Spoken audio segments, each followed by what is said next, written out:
तभी तो मर रहे हैं। अली भाई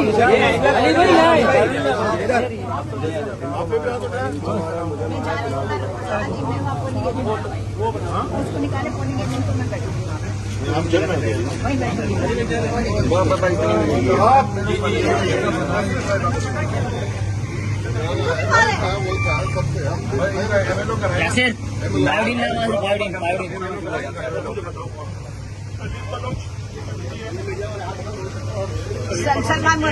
सलमान मुराद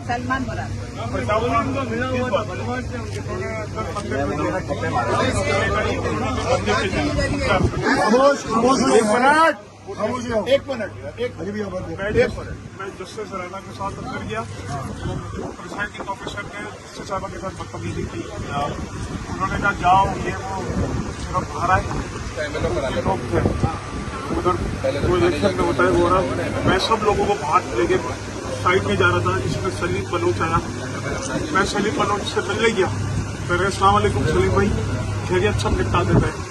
उससे पहले कि वो जवाब देता, he was the first one शेम के गान का बट मारा है। पुलिस उसके पीछे थी। पुलिस बिल्कुल सामने खड़ी है, कुछ भी नहीं कर रही थी।